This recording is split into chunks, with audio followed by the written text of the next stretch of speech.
Good morning, friends. Mark Holmes here with my buddy Cowboy Joe Boo, as well as Joe Bear in the house.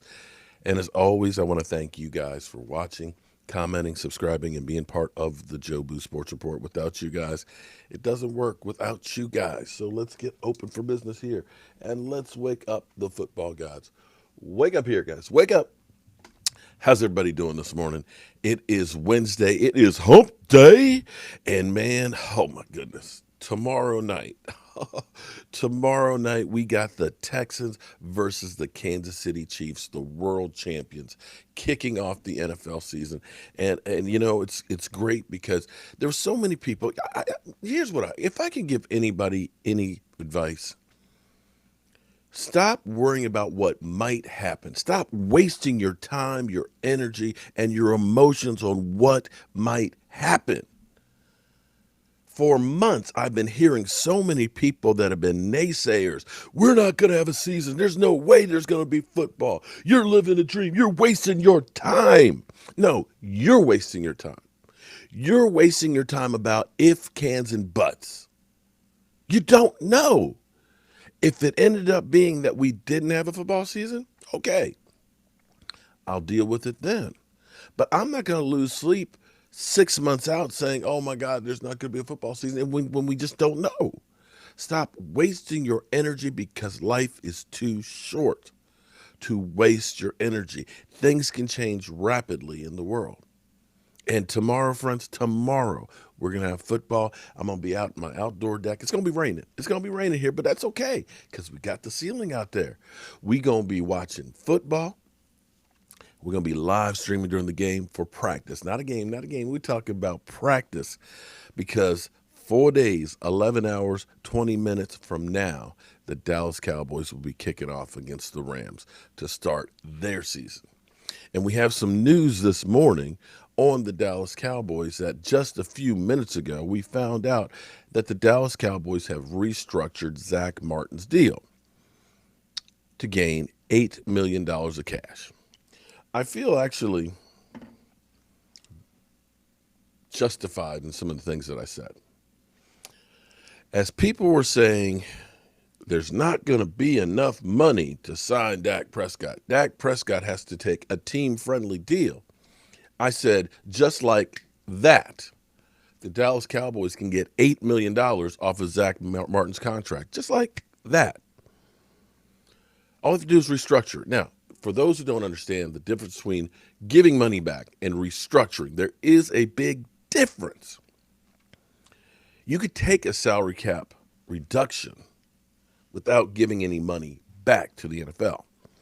The way you do it, because all the contracts are by signing money and guaranteed money distributed equally over the course of the lifetime of the contract. Any money that's not guaranteed only counts until that year. So if you take some money that's not guaranteed and convert it into guaranteed money, that is then divided by the length of the contract, which is the reason why the Cowboys like to have longer contracts, because they can use the contracts like a payday loan. So what they did this morning was they converted $8 million. Zach, here you go, $8 million. Guaranteed money. Here you go, man. We're going to make sure that was part of the contract. The contract doesn't change the total amount of it, just the guarantee, which really is the contract. Because, see, like Amari Cooper signed a $100 million contract, but it's really not a $100 million contract. It's really a $40 million contract because only 2 years are guaranteed of it. Because after that 2 years, they can let you go and not owe you a dime. So you want the guaranteed money or the bonus money. So they converted that $8 million into guaranteed money. That is now divided up over the course of the life of the contract. So now that money that you saved is spread out. How does it affect the Cowboys? Well, before that move this morning, the Dallas Cowboys had $9.5 million of cap space that they can carry over, or if they decide they want to sign somebody else, they can do that.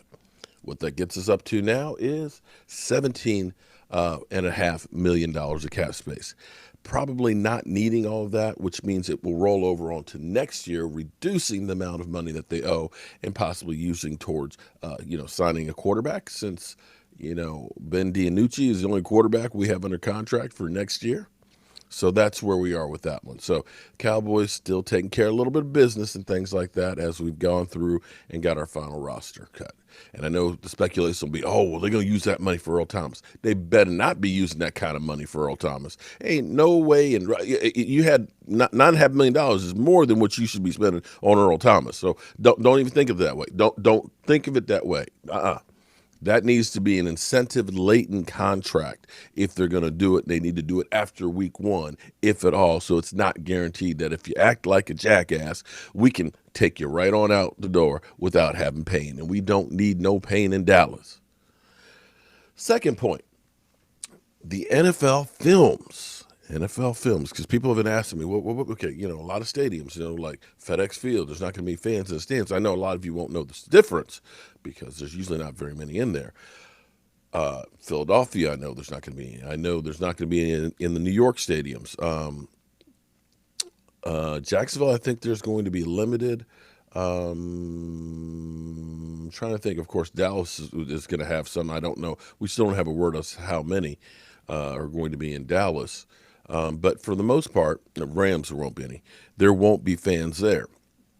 So what NFL Films is doing is they're actually taking samples from the last 4 years of crowd noises from each of the stadiums to basically make a crowd noise track. So that way, that's what we'll hear on television.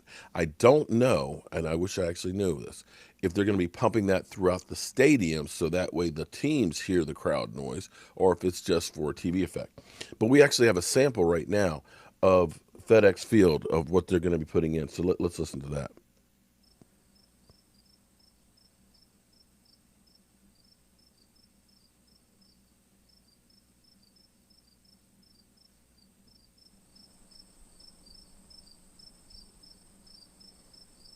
Oh, crickets. That's it. Yeah, so we got jokes this morning. So we kid because we love, and we're excited about the fact that we're going to have football tomorrow. But the Dallas Cowboys will be back on the field today, getting final preparations together, final game plans together to go against the Rams. And if you're not excited about the changes for the Dallas Cowboys right now, then you just must not be a Dallas Cowboy fan. This year, they have changed so many things. Now, again, we're only talking about snippets of practice that we've seen. But we know that Greg Zuerlein had a groin issue last year, and that was part of the reasons why. Oh, let's get rid of FedEx crowd. Had the groin issue last year. And allegedly, that's why he ended up missing the amount of kicks that he missed. Oh, and by the way, Mueller is trying out for that Washington football team. Yeah. This year, that groin is healed, and in practice, not a game now, we're talking about practice, he has not missed a single kick.